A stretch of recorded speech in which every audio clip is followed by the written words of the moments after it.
Sidi Larbi Cherkaoui invite le ballet du Grand Théâtre de Genève à la valse. Bal impérial, Boléro, du 19 au 25 novembre au Grand Théâtre de Genève. Le concours de Genève, c'est cette semaine, découverte des coulisses dans un instant.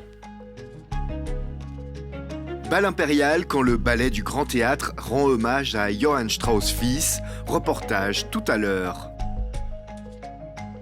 Direction l'Amérique latine avec le festival Filmar en fin d'émission. La culture à Genève, c'est culte. Depuis 1939, le concours de Genève figure parmi les grandes compétitions internationales de musique. Cette année, sur une centaine de candidatures pour l'épreuve d'alto, seuls 8 musiciens ont été retenus pour la demi-finale à Genève. On cherche des artistes complets qui aient une forte personnalité et qui vont pouvoir vraiment raconter une histoire, séduire le public et donc faire une carrière. Évidemment, il faut être le meilleur possible. C'est-à-dire que la technique n'est plus un problème, elle est dépassée. Et une fois que la technique est acquise, qu'elle est complètement maîtrisée, là, on peut faire ce qu'il y a au fond de soi et délivrer un message artistique. Pour évaluer en détail les aptitudes et la maturité artistique des candidats, la demi-finale se compose de 3 volets, la présentation d'un projet artistique, un récital de musique de chambre et un récital solo d'1 heure au programme libre. Pour les membres du jury, il y a de nombreux aspects à analyser. Donc déjà, la façon dont le programme est construit est un point intéressant. Ensuite, les œuvres que les candidats jouent, bien, on évalue la qualité de l'interprétation, la fidélité au texte, le respect du texte et combien ce que le compositeur écrit est communiqué, mais communiqué à travers l'interprète, c'est-à-dire la personnalité de chacun. Et c'est cet ensemble que l'on évalue. Cette année, le jury est présidé par l'altiste de renommée internationale Tabea Zimmermann, lauréate du concours en 1982. Aux côtés des 6 autres membres, elle veille à assurer la cohérence des délibérations et à distinguer les artistes au plus fort potentiel de carrière. Il y a toujours cette différence. Est-ce qu'on voit un potentiel ou est-ce on compare vraiment les résultats actuels? Mais c'est chaque membre du jury voit autre chose. Pour moi, c'est très, très important d'avoir une balance entre un talent et aussi les disciplines qu'il faut. Pour les participants, le concours représente l'aboutissement de mois de travail, une grosse pression qu'il faut pourtant savoir mettre de côté.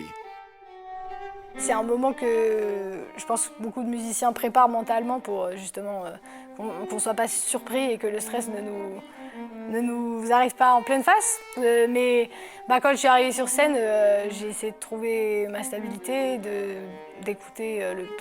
Le plus important, c'est de s'écouter parce que c'est notre organe majeur pour le musicien. Ils ont travaillé là-dessus pendant 1 année et demie.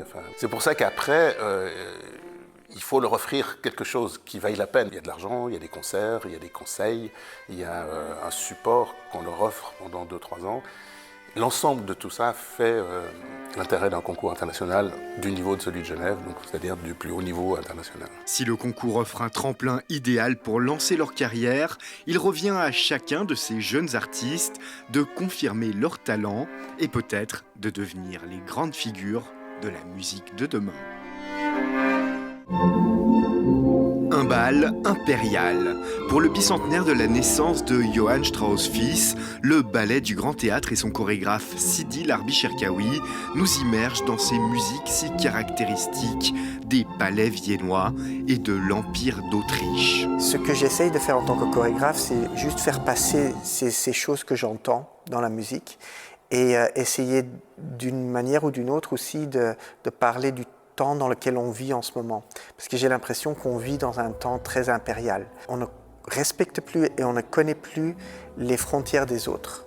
Donc j'avais envie de créer quelque chose qui était relié à la décadence, mais en même temps à la guerre et à une vision un peu perturbante de la guerre aussi. Cette idée qu'il faut la guerre pour pouvoir profiter. Un récit de notre époque sur cette musique joyeuse, majeure, au rythme marqué presque martiale. Elle m'emmenait quelque part, elle m'emmenait dans le monde des arts martiaux, elle m'emmenait dans le monde de la bataille, du soldat, et en même temps aussi de la valse et du bal, mais un bal qui est aussi un espace de prétention, un espace de tension, un espace de code très précis.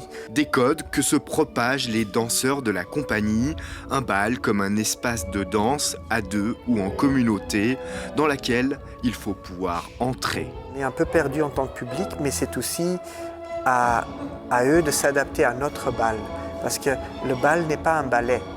C'est très important de dire ça, c'est que le spectacle n'est pas fait pour être vu comme un ballet, mais en fait comme un espace où il y a une danse qui est connue par ces gens et eux comprennent ce qu'ils font parce qu'ils ont les codes.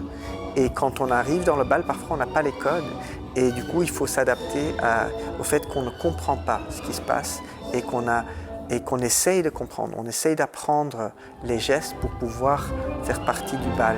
Bal impérial, c'est à découvrir sur la scène du Grand Théâtre du 19 au 25 novembre. Filmar, le festival du film latino-américain, débute cette semaine, telle une invitation au voyage. Passer de Porto Rico à Cuba, de Cuba en Colombie, de Colombie au Chili, et puis que c'est ces allers-retours qui vont nous permettre de... Oui, aussi de voyager. On a besoin aussi de ça, de se projeter dans d'autres continents et de revenir vers le nôtre et se dire qu'est-ce qui est similaire, qu'est-ce qui est différent et qu'est-ce que j'aurais encore envie de découvrir aujourd'hui. Un reflet également des enjeux dans ce grand continent, les espoirs, les luttes, source d'inspiration pour les artistes. Dans un moment de résistance, le monde artistique il est en train de résister à tout ce qui se passe autour du monde. Les luttes sociales ont toujours été quelque chose de très important qui inspire les cinéastes, les jeunes et les moins jeunes liés à la mémoire pour parler du monde et de l'Amérique latine. Cette année, le festival est illustré avec cette série d'affiches représentant l'architecture de Freddy Mamani aux couleurs solaires. On réfléchit, quelque chose nous interpelle et à travers ça, on se rend compte que ça a à voir avec ce qu'on construit. Par exemple, dans le cas de Freddy Mamani, c'est un architecte qui est d'origine indigène, qui est un peu aussi pas forcément reconnu dans sa place. Et nous, à Filmar, c'est l'exercice qu'on fait. En fait, on visibilise du cinéma qui est des fois invisibilisé et on le met en premier plan. Le festival Filmar en América Latina est à vivre jusqu'au 23 novembre.